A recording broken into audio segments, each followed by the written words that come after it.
Hey, what's up, everyone? Dragon back again, here to tell you that you should be watching One Punch Man.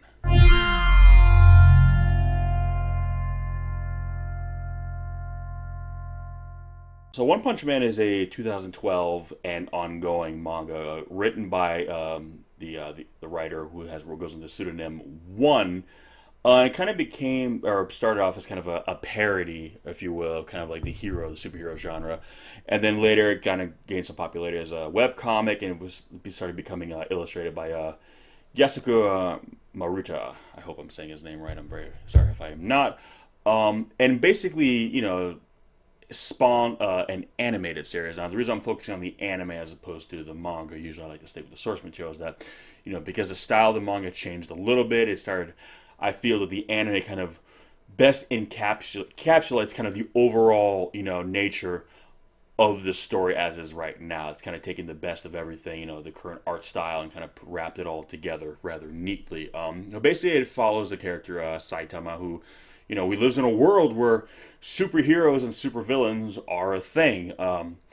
And it's a world that has become so kind of inundated with this that it's kind of normal now. There is a hero association where people are, trained, in their abilities to kind of be superheroes. And basically, he wants to be a hero so bad that he just the joke is, he inherently doesn't have any superpower, but he just trains so hard that he becomes so incredibly powerful that he can defeat anyone with one punch, as the name suggests. And literally every episode, for instance, is ultimately ends in him defeating the enemy in one punch. So it's all about how he gets to that point where he gets that position to land the punch. A lot of times everything is dragged out. The action sequences are dragged out just because, again, when he throws a punch, that's it. It's the end of the fight.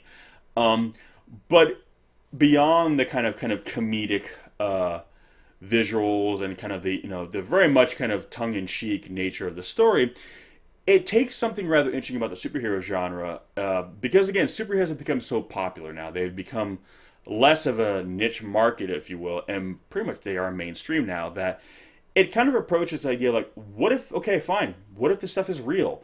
Realistically, if the world was inundated with superheroes and supervillains the way we are inundated with them kind of in media, what would that look like normalized? Because now it's normal to go to the movies and see a guy in a superhero outfit, saving the day. Now that's normal for a movie like that to be number one at the box office and break all kinds of box office records. So what would it be like in real life if superheroes were real, where they were not an element of fiction but rather an element of reality? Well, it's basically become almost like an organization now. It's become like it's almost like a private organization where people train and try out to become a superhero, kind of the same way you would go on when you see like these shows on TV, stuff like American Idol or Britain's Got Talent or America's Got Talent, where people go before judges and they show their skills and ability, they try to make it to the next level, the next rounds to compete. It's basically kind of turned it into not a farce, but it's been kind of packaged in a way. It's no longer like there's a guy out there with superpowers and he's a vigilante and he's no, oh, you got a powers and abilities. Well, you should sign up with the Hero Association to go to tryouts. It's almost like, in a weird way, becoming a mercenary, if you will. It's so normal that there's no longer really vigilantes anymore. If you have powers, well, you go. If you're just a normal guy, you can become a cop if you want to fight crime. If you have powers and ability, well, you go and try out and see where you get to have different hero rankings too, depending on your abilities and skills and powers and how just effective you are. You can be ranked, different. There's one character, I believe, is a Moomin Rider, which is basically just his, he rides around on a bike and tries to, help out where he can. There's different rankings, but everything is so kind of structured now in order. And this is a world where, because their superheroes and supervillains are so abundant, it's no longer an odd thing. It's no longer, this strange, thing that is apart from the natural kind of order. It is very normalized and it is now regulated on every level. So it's on the surface, yes, it's about seeing this guy who's got this ridiculous power simply from just working out really hard, which I'm hoping one day, keep lifting at the gym, maybe I'll be able to take out a brick wall with a single punch. but it's more or less about, the kind of the common man, if you will, also striving for excellence. That, there's a guy who just essentially on the surface doesn't come from anything, and yet can kind of achieve. He's basically the everyman who, through just hard work, achieves something very good for himself. That, like he basically he works hard and he succeeds in a society where instead of climbing the corporate ladder, it's about him receiving a higher ranking in this hero association, and it's about him becoming a more prestigious, superhero, if you will.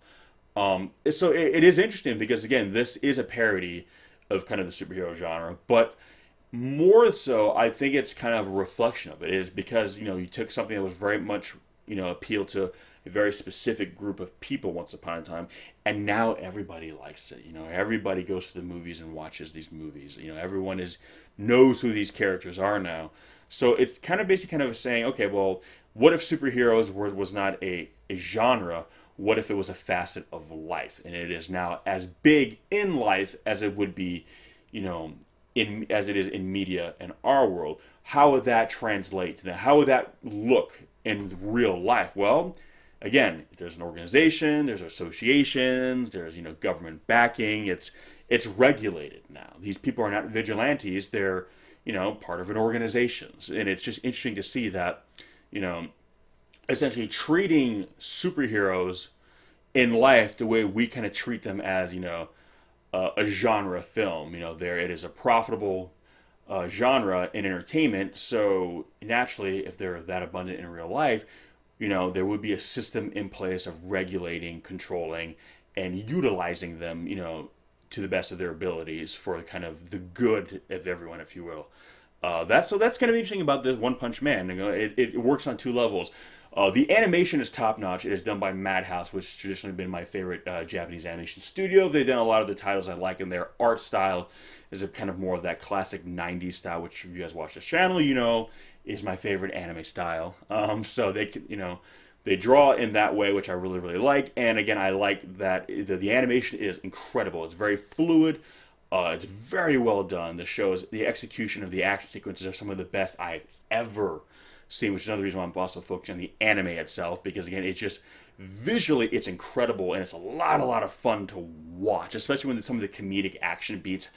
You're torn between just being so thrilled by the action and also laughing at some of the absurdity of it. So that it really encapsulates, visually what the manga is about. But again, the underlying story, the underlying themes here are very interesting, and they kind of very much serve as a reflection of kind of where the superhero genre is today.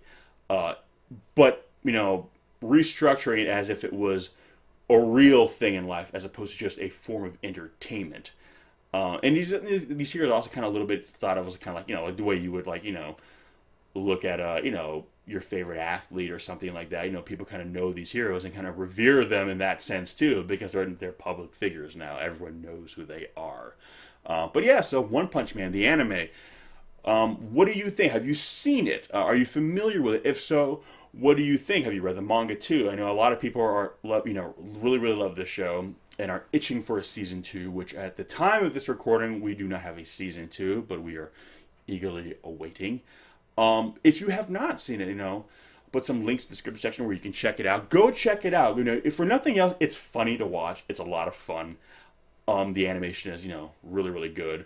But I think you'll find this story very, especially if you are a superhero fan. Don't hear the word parody and feel like it's a slight against it. They're not making fun of the superhero genre. They're actually kind of putting forth a rather interesting bit of social commentary. Whereas if you're a superhero fan, I think you'll actually appreciate it. And it might even be something you yourself have given some thought. But regardless if you're familiar with it, you're not familiar with it, if you're not familiar, go check it out, come back. Give me some of your thoughts. Let me know what you think. I'm always curious to hear that. So as always, guys, thanks for watching, and we'll catch you in the next one. Peace!